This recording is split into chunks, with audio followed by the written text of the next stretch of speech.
Hello, welcome to the 2021 Access Annual Meeting. Just like everything else, it looks a lot different this year, but it was a challenging year. Access had a lot of things thrown at it that we were able to overcome, and you can see by the numbers, we had a lot of folks that were served by Access. We served 26 families. That was made up of 60 individuals, and 29 of those were children. Most folks, if you ask if there are 29 children, homeless children in Ashland County, they'll tell you no.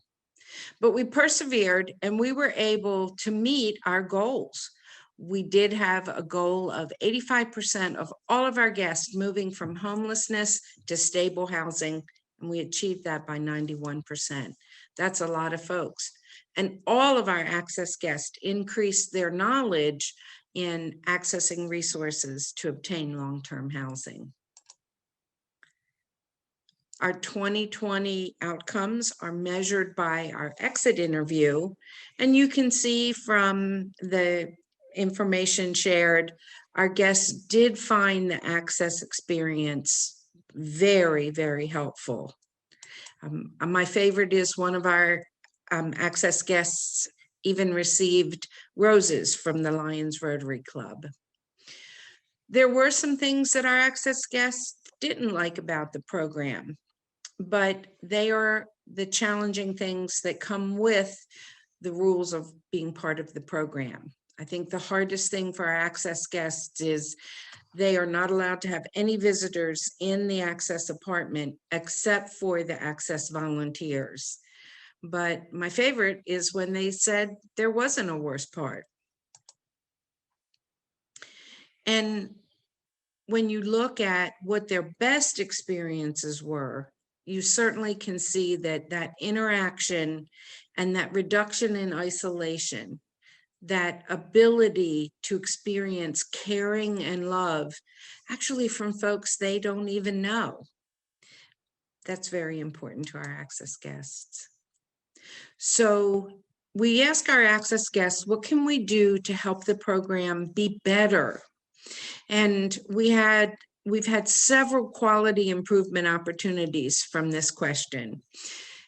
In this one, our Access guests said that they would have liked to have had a high chair. We were able to get a high chair, and now when we serve families that have young children, we're able to provide them with a high chair. That constant quality improvement, what can we do better than we're doing today, is important to us. And when you look at what are the kind of things that our Access guests found valuable, what were the things that they learned from being in the Access program? And you'll find everything from learning our strengths and weaknesses. We are a strengths-based organization, and helping our guests focus on their strengths helps them to be more successful. Even things like money management, anything that our guest needs, we're going to work to help them put those tools in their toolbox.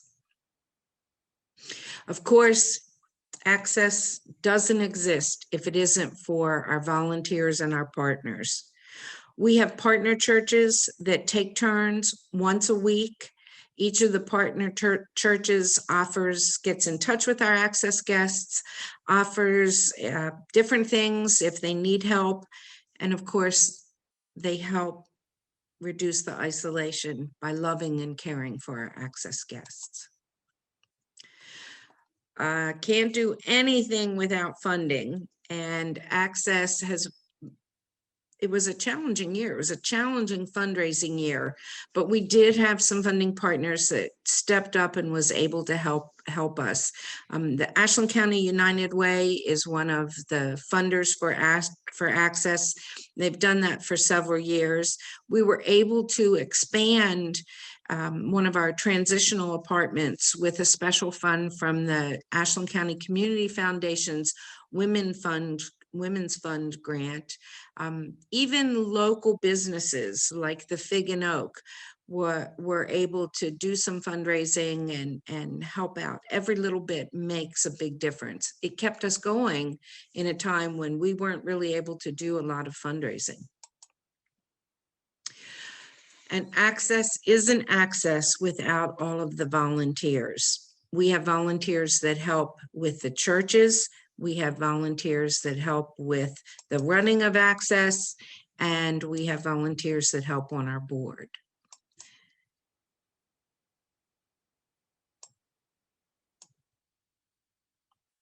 Our board is made up of many different folks. They bring lots of talents to the Access board and really passionately care about making lives better, serving as a hand up, not a handout for our Access guests. We have a very small staff, myself as the executive director, and then we also this year were able to hire a guest services liaison. Our current guest services liaison is Lori Adams. We'll share a little bit about Access from one of our previous guests. Well, my name is Bonnie Baker. I was born and raised in South Carolina. I have a fiance named Keith Dole. Been together for almost 13, 14 years. I have 2 beautiful granddaughters that I'm raising. One just passed away this past year. I have 3 children. One of those just passed away this past year.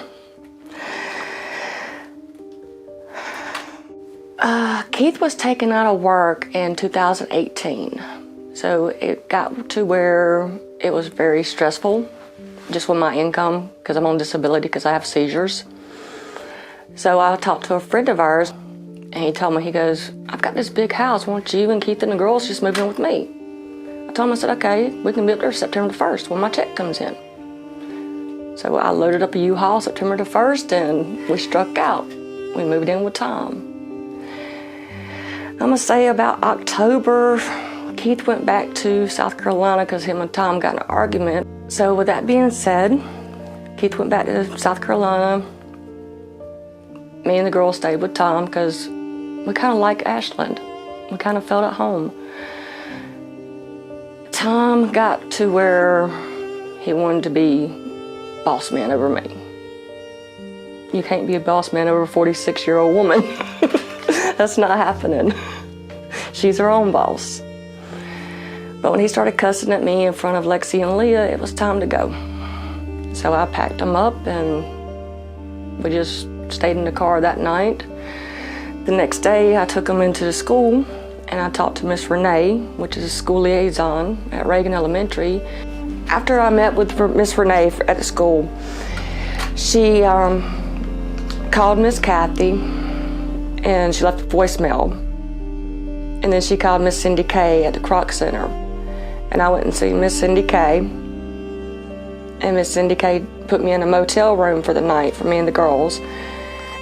And then she called me up and she told me, she goes, I got with Miss Kathy Thiemens and she wants to see you tomorrow at 10 o'clock. I was like, yes, ma'am. So I went and met with Miss Kathy. I filled out my paperwork for my background check. And I think it was the next day, my background check had already came back in. And Miss Kathy told me she needed me to meet her at the apartment. Told me exactly where it was at. I had to ride around for a little bit to find it because I'm not from around Ashland, so I had no clue where it was at. But then I met her at the apartment and me and the girls moved in. I think it was the last part of January to first part of February, we were in the first apartment above Miss Mary's Medicaid. And we were there until, I think it was like February the 28th. It might have been the 26th. And then we moved into the apartment that was just on the first floor. So it'd be easier for Lexi to get in and out because her balance was really, really off. And we were making trips back and forth to Cleveland every single day because she had to have radiation done. Lexi is my 7-year-old grandbaby. She's more of a daughter than she is a granddaughter. Because like I said, I've had her since 2015. I've been mom ever since. We found out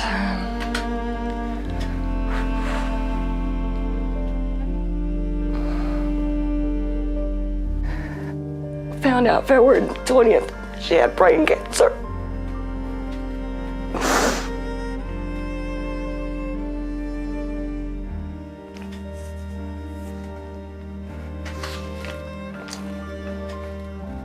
We were at Rainbows when I found out she had cancer. First person I called after I called Keith was Kathy. And Kathy has been my rock.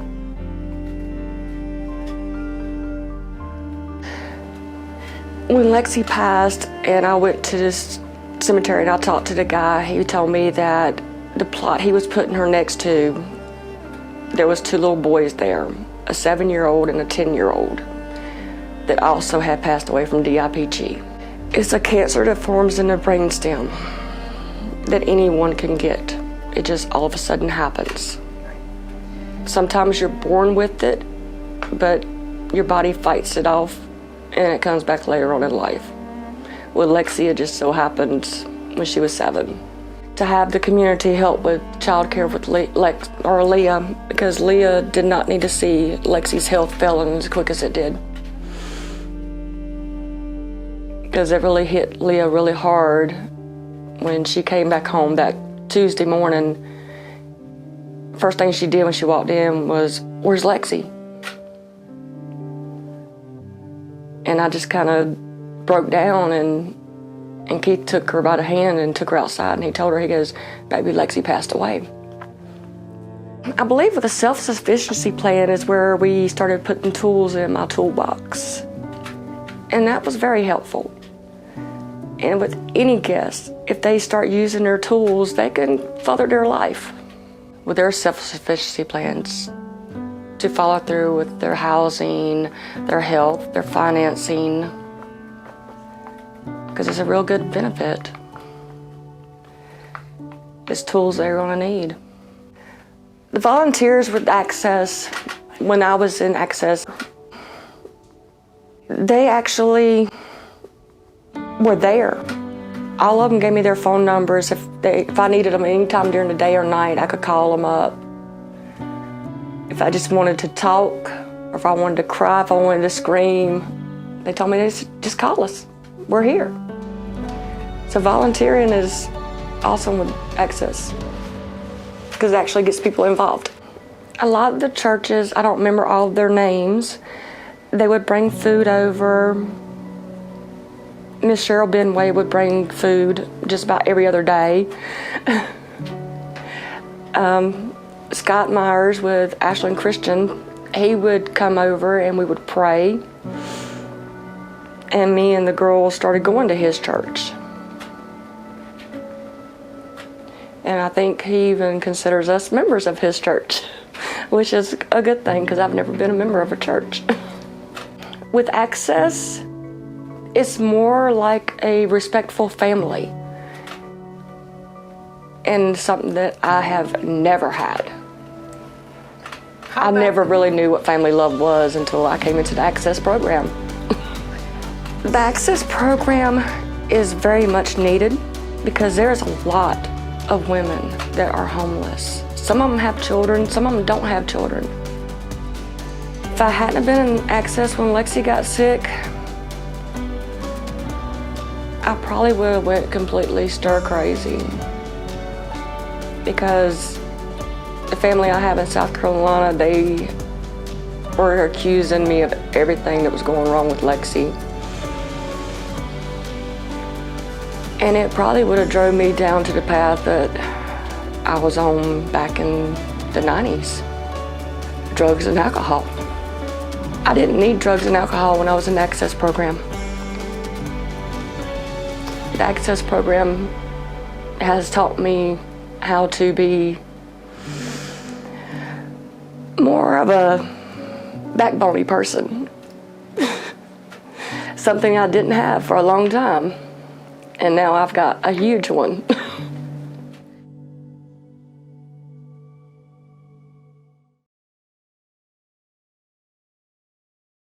Thank you, Bonnie, for sharing your story. So you all are probably thinking, what can I do to help Access? We're always looking for new partner churches to help. Because of the Access being a faith-based organization, we get very limited funding from other organizations. So most of our funds and fundraising comes from donations and fundraising activities. When you look at these numbers, you can see it isn't a lot to support an Access person, whether it's per person or if we do it per family. You know, when you think about $9 a day, $10, it's so easy. It's so easy to donate to the Access program. It's up to you to help keep the Access program going. It looks like 2021 is going to be another big year. So far, we've had 25 people that we've served, 9 families, and we are continuing to see the need being great. We are asking folks if they can help us any way at all. We'd greatly appreciate it. If you have any questions about the Access program or you'd like to donate, please feel free to go to the website. Please feel free to contact me, Kathy Tiemens, with the Access program. The biggest benefit of the Access program is love, is as we are told in Matthew 25, I was a stranger and you welcomed me. Please help love our Access guests. Give us a call, help as you can. Thank you very much. We'll see you next year at Ashland University for another amazing annual meeting.